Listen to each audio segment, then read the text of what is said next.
साबिक वज़ीर-ए-आज़म नवाज शरीफ के बेटे हसन नवाज की एक कंपनी को बरतानवी अदालत ने दिवालिया करार दिया है। कोई कंपनी या शख्स कब दिवालिया होता है और दिवालिया करार दिए जाने के बाद उस कंपनी के मुस्तकबिल पर क्या असरात मुरतब होते हैं, आइए जानने की कोशिश करते हैं।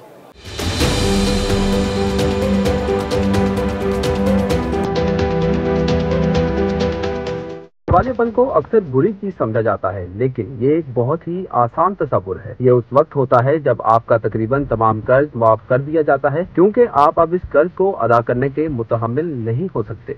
ये अदालत का एक हुक्म है जो बरतानिया में आमतौर पर 1 साल तक रहता है, जिसके बाद आपको दिवालियापन से फारिग कर दिया जाता है, जिसका मतलब है कि आप एक नया आगाज कर सकते हैं। कुछ लोग आमतौर पर खुद दिवालिया होने का इंतखाब करते हैं जब इनके पास खोने के लिए कुछ भी नहीं होता। अगर आप पर बहुत ज्यादा कर्ज है तो आप दिवालियापन इस मसले को हल करने का एक आसान तरीका हो सकता है, लेकिन आपको सिर्फ उसी सूरत में दिवालिया करार दिया जाएगा जब आपके पास मौजूदा चीजों या असासों की कदर कीमत आपके कर्ज से कम हो। जो ही आपको दिवालिया करार दिया जाता है, आपकी हर चीज आपकी मिल्कियत नहीं रहती और इसे आपका कर्ज उतारने के लिए इस्तेमाल किया जाता है। इसमें आपका घर और गाड़ी शामिल है, ताहम आप उस वक्त तक इन चीजों को इस्तेमाल कर सकते हैं जब तक ये बिक नहीं जाती।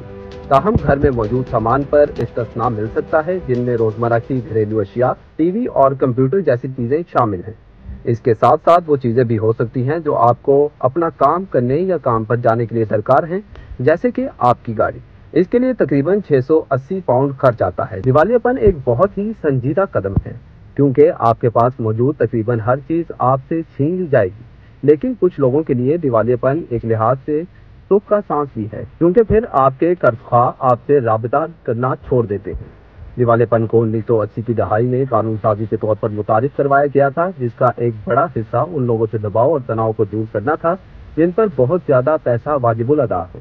दिवालियापन के लिए दरख्वास्त देने वाले ऐसे लोग जो कुछ न कुछ पैसा कमा रहे हैं, उन्हें भी अपनी आमदन का कुछ हिस्सा रहन सहन के अखराजात पूरा करने के लिए रखने की इजाजत होती है। लेकिन आमदन और अखराजात का अंदाजा लगाया जाएगा और अगर आपके पास महाना 20 पाउंड से ज्यादा बचत है तो इसे ले लिया जाएगा और 3 साल तक इसे आपके कर्ज की रकम में अदा किया जाएगा। जो लोग सरकारी मदद हासिल करते हैं, इन्हें कुछ भी अदा करने की जरूरत नहीं है। दिवालिया होने पर न सिर्फ आपकी जायदाद छीन ली जाती है, बल्कि इससे आप पर बहुत सी पाबंदियां भी आयद होती है। जैसे अपने दिवालियापन के बारे में बताए बगैर आप किसी से भी 500 पाउंड से ज्यादा का कर्ज नहीं ले सकते। आपको दिवालिया करार दिया जाना आपकी क्रेडिट रेफरेंस फाइल पर रहेगा, जिससे 6 साल तक आपकी क्रेडिट रेटिंग मुतासिर हो। अगर आप कानून या मालियाती सनद जैसे मखसूस पेशों में काम करते हैं तो भी मुमकिन है कि आप अपनी मुलाजमत खो देंगे, और अगर आप एक कारोबार के मालिक हैं तो इसे आपके कर्ज को पूरा करने के लिए फरोख्त किया जा सकता है। आपके दिवालियापन को 12 माह के लिए दिवालिया रजिस्टर पर अवामी तौर पर भी शाया किया जाएगा। ताहम ऐसे अफराद जिनको तशद्दुद का खतरा है, उन्हें इस्तिस्ना हासिल हो सकता है। जब आप दिवालियापन से आज़ाद हो जाते हैं, जो आमतौर पर 1 साल के बाद होता है, तो आप किसी भी कर्ज से आज़ाद हो जाते हैं जो आपके दिवालियापन में शामिल थे। लेकिन कुछ ऐसे कर्ज हैं जो आपको अब भी अदा करने हैं, जैसे कि तुलबा के तालीमी कर्ज। अगर आपका घर आपसे छीन लिया गया है लेकिन फरोख्त नहीं किया गया, या 3 साल के बाद कोई मुतबादिल मुआहिदा तय पाया है, तो ये आपको वापस दिया जा सकता है। दुनिया के मुख्तलिफ मुल्कों में बैंकरप्सी यानी दिवालिया होने से मुतल्लिक मुख्तलिफ कानून मौजूद हैं।